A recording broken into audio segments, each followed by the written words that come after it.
La paix ou bien la guerre? La paix, si l'on considère que les paysans à 50 km au nord de Saigon essayent de vivre comme si autour d'eux, il n'y avait pas de soldats. Mais personne ne saurait oublier qu'autour de ces postes comme celui-ci, il y en a des centaines au Vietnam. Chaque soir, à partir de 6 heures, les GRP et les Nord-Vietnamiens harcèlent les soldats dans ces postes et les populations sont obligées chaque soir de fuir, de se replier sur Saigon.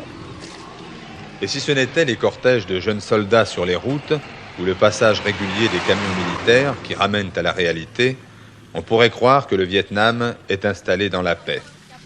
Les paysans sont tous à leur première récolte de riz, la deuxième a lieu en mai, et leur comportement ne laisse guère deviner que pour eux, la peur arrive avec le coucher du soleil vers 17 heures.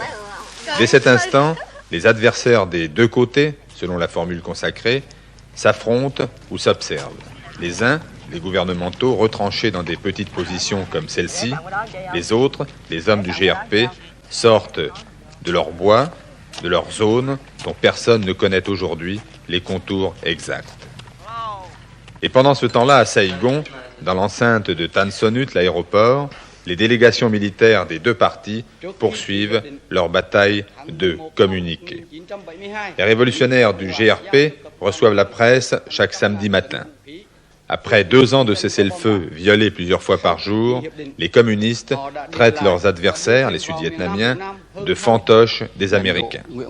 Leur général dit « Il faut que les États-Unis mettent fin à leur engagement indirect et il faut que Thieu s'en aille, car c'est lui qui s'oppose à l'installation du gouvernement de concorde nationale. » Les Sud-Vietnamiens répondent par d'autres conférences de presse et eux aussi dénoncent les attaques incontestables de leurs adversaires. Et 2 ans après ce qui fut appelé un cessez-le-feu, les bilans sont lourds.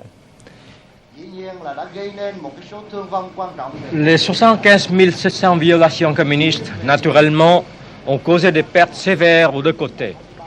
En ce qui concerne les pertes civiles du côté République du Vietnam, jusqu'au 23 janvier 1975, il y a 5 702 civils tués, 16 251 blessés, ce qui fait un total de 16 251.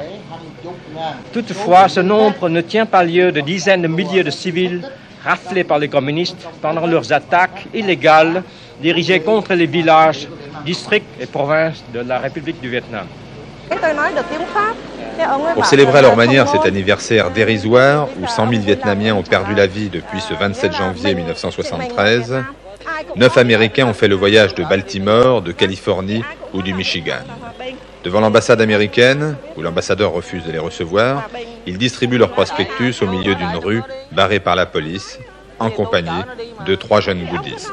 Nous sommes ici pour le 2e anniversaire et pour que les Américains sachent ce qui se passe ici, sachent que ça continue. En vietnamien, la paix se dit Hoa Binh. Dans les faubourgs populaires de Saigon, que signifie Hoa Binh? À la question de notre interprète, le mot Hoa Binh a fait sourire.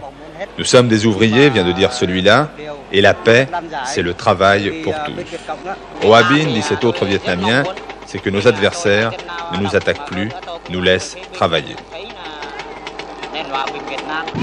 Comment parler de paix d'ailleurs, 2 ans après le 27 janvier 1973, alors que les banderoles de Saigon appellent à l'union et à la reconquête?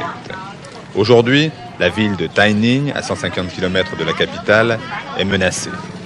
Et le 7 janvier, le Sud-Vietnam a perdu la province de Phuoc Long. Nous reprendrons Phuoc Long, a promis le président Thieu. Phuoc Long, qui devient ainsi le symbole de ce Vietnam 1975, on y célèbre le cessez-le-feu en encourageant la guerre.